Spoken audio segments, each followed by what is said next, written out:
자꾸만 사용량이 증가한다든지 더 자극적인 콘텐츠를 찾는다는 것 같은. 청소년은 아직까지 자기 조절력이 완벽하게 형성이 안 된 시기이기 때문에 성인들에 비해서는 훨씬 중독되기가 더 쉽죠. X. 스마트폰과 같은 자극적인 것을 보상을 주는 것보다는 어렸을 때는 이제 사회적 보상이라든지 다른 그런 같이 놀아주신다든지 이런 보상을 더 해주시는 게 필요하고, 나이가 들면 더 이제 아이들한테 물질적인 보상, 스마트폰 외에 다른 보상을 하면서 이제 아이에게 더 긍정적인 행동을 하도록 하는 게 더 바람직할 것 같습니다.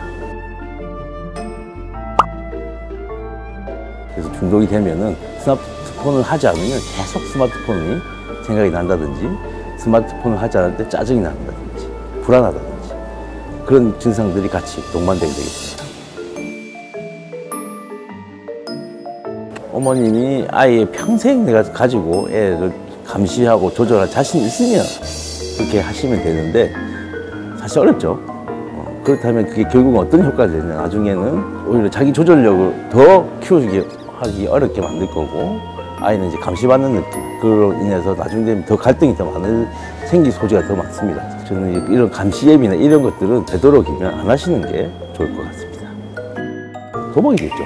그 다음은 아마 게임. 무슨 연구가 정확한 데이터가 있는 건 아닌데, 제 생각으로 얘기를 드린다면 일단 중독성이 높은 거는 보상이 아주 불규칙적으로 튀어나와야 되고, 그 보상이 굉장히 즉각적이고 만족도가 높아야 됩니다. 솔직히 돈이잖아. 그러니까 중독이지. 근거 없는 믿음을 간단 말이에요. 중독이란 결국은 환상을 가지게 돼요.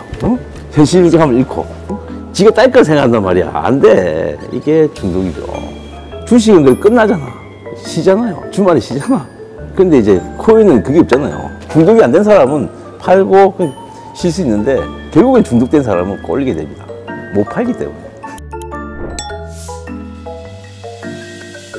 자꾸만 사용량이 증가한다든지 더 자극적인 콘텐츠를 찾는다는 것 같은 내성이 있을 수 있고, 스마트폰을 하지 않으면 계속 생각을 한다든지 짜증난다든지 불안하는 내성 증상이 나타날 수 있고, 하지 않아야 되는 시간에도 불구하고 자기 조절력 상실로 인해서 계속 하게 돼서 밤늦게까지 스마트폰을 하다가 늦잠을 자게 되고, 지각을 하게 되고, 학교를 결석하게 되고, 계속 스마트폰을 놓지 못해서 성적에 문제 생기고, 이런 일상생활 장애들이 나타날 수 있습니다. 늦을수록 좋죠. 특히 주의해야 할 연령대가 영유아기 때, 이때는 더욱 조심하셔야 됩니다. 이때 이 아이들이 뇌 발달이 가장 빠르게 진행되고, 아이들이 뇌 발달하는 방식이 자기 스스로 탐색해보고 외부 세계를 만져보고 느껴보고 생각해보면서 뇌가 발달하게 되는데, 이 시기에 일방향 소통을 하는 스마트폰을 보고 만지고 되는 거는 그런 경험을 하게 되는 걸 차단하는 거죠. 그래서 미국 소아과 학회에서는 만 2세 이하에서는 절대 어떠한 스마트폰 기기도 보여주지 마라 라고 권장하고 있습니다. 그리고 아동기 역시도 자기 조절력을 가지고 있지 않기 때문에 최대한 이거보다 더 늦게 하시는 게 좋습니다. 그래서 대한소아청소년 정신의학회에서는 중학교 이후로 소유를 하는 걸 권장하고 있는데, 사실 현실적으로 어려운 게 사실이죠. 사주시더라도 주의하셔야 될 거는 어떤 게 위험하고 또 엄마 아빠가 어떤 걸 걱정하고 있는 거를 얘기를 하고, 거기에 대한 규칙을 정확하게 하신 다음에 아이에게 주셔야 된다는 거죠. 우리가 양육의 목표를 먼저 생각해 봐야 될 것 같은데요. 양육이라는 게 결국은 한 아이를 독립적이고 건강하고 자율적인 인격체로 성장하게 하는 게 목표라고 한다면은, 이러한 것에 맞춰서 스마트폰도 통제해서 자율적으로 가는 방향으로 바뀌어야 될 것 같습니다. 어린아이들 같은 경우에는 아무래도 아직까지 완전한 자율성이 아주 적은 시기이기 때문에 부모님이 통제나 지시를 좀 더 많이 하는 방향으로 가야 된다면, 청소년기에 갔을 때나 조금 더 아동기 후기쯤 됐을 때는 아이들이 명확한 한계 내에서 좀 더 자율적으로 사용할 수 있도록 허용하시는 방향으로 가시는 게 더 이상적인 것 같습니다. 그리고 이러한 한계를 잘 설정하기 위해서는 가장 밑바탕이 돼야 되는 거는 부모님과의 긍정적인 관계, 그것도 오랫동안 맺어진 긍정적인 관계 안에서 이게 관계가 정확하게 맺어질 수 있습니다. 안 그러면은 부모님과의 관계가 안 좋은 아이들은 부모님이 하는 말들에 다 잔소리 들립니다.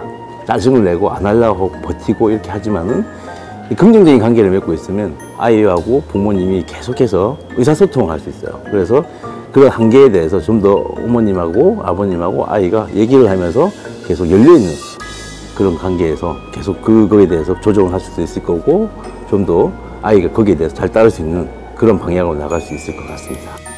정확하게 중립적인 톤, 이게 중요하고, 중립적인 표정, 단호하게, 짧게. 내가 화 안 내는지 안 내는지 잘 봐야 돼. 내가 자꾸 뭐가 올라오는 것 같다. 그럼 참아. 화가 나거든. 집에 가면 막, 니 그만! 막 이래하고 막. 뭔가 올라오는 것 같고, 얼굴 뜨거워지는 것 같아. 그럼 그만. 참아야 돼요. 끄자가 낫죠? 꺼볼까가 아니고, 꺼야 되잖아. 꺼볼까라니. 꺼볼까는 아이한테 그 선택권 주는 거잖아요. 꺼볼까요? 싫어. 이러면은 안 끄게 해줄 거야? 아니잖아. 자, 시간 됐다. 이제 끄자 싶은 뒤에 이렇게 딱 명확하게 얘기를 해야지. 얘가 스스로 이제 중독까지 갔으면은 스스로 하는 거는 좀 어렵고, 중독하기 전 단계에 얘가 자기 스스로가 내가 좀 너무 많이 하는 것 같다, 조금 내가 조절해보고 싶다, 이런 동기를 가진 애들 같은 경우에는 좀 스마트폰을 가지고 있는 그동안의 나쁜 습관들을 바꿔보는 게 도움이 되겠죠. 뭐 어떤 예를 들면은 루틴이 있어요. 보통 보면 스마트폰에 자기 전에 꼭 그냥 자면 되는데 30분, 1시간 자꾸 한다든지, 화장실 갈 때 꼭 그걸 또 들고 가요. 그런 루틴들이 있는데, 그거를 깨보면서 이제 자기 조절력을 조금씩 키워보는 게 도움이 될 수 있을 거고, 두 번째는 딱 정하는 거죠. 스스로 일주일이면 일주일, 하루, 아니면 일주일 정도 뭐 이렇게 몇 시간을 한다 해가지고 그런 앱들 있잖아요. 그런 것들을 딱 해서 자기 스스로 그 시간을 맞춰보는 조절력을 키워볼 수도 있을 거고, 마지막으로 중요한 거는 이제 스마트폰은 대신할 수 있는 활동을 찾는 겁니다. 많은 애들이 얘기를 하면 왜 이렇게 스마트폰에 빠져 사냐 하면 할 게 없다 그래요. 뺏고 나면 할 게 없어요. 애들이 뭐 하겠어요. 어린 애들이 놀아줘야죠. 놀아주지는 않고 뺏기만 하는 경우가 있어요. 위험하겠죠. 그래서 어린 아이들 같은 경우는 부모님들이 그 시간을 채워줄 수 있어야 되고, 좀 큰 아이들은 다른 이제 즐겁게 다른 활동할 수 있는 걸 찾아주시는 게 필요합니다. 근데 중독까지 간 애들 같은 경우에는 그냥 단순하게 스마트폰에만 빠져 있는 게 아니고 다른 여러 가지 공공 질환들이 많이 있는 경우가 많습니다. 보면은 이렇게 자기 조절력이라든지 충동성, 그리고 보상 회로에 문제가 있는 ADHD 아이들 같은 경우에 더 중독에 잘 빠질 수 있고, 그다음 무기력하고 아무것도 하기 싫어하고, 그런 아이들 같은 우울증 같은 그런 아이들 있는 경우에는 계속 하루 종일 자기 방에서 스마트폰만 하고 있어요. 사회공포증 같은 불안장애가 있는 애들, 이런 애들 같은 경우에는 남들 앞에서 말하거나 친구들 앞에 말하는 게 되게 힘들어요. 불안하고. 그런 불안감을 이기기 위해서 SNS라든지 게임 캐릭터에 몰두하는 경우들이 많거든요.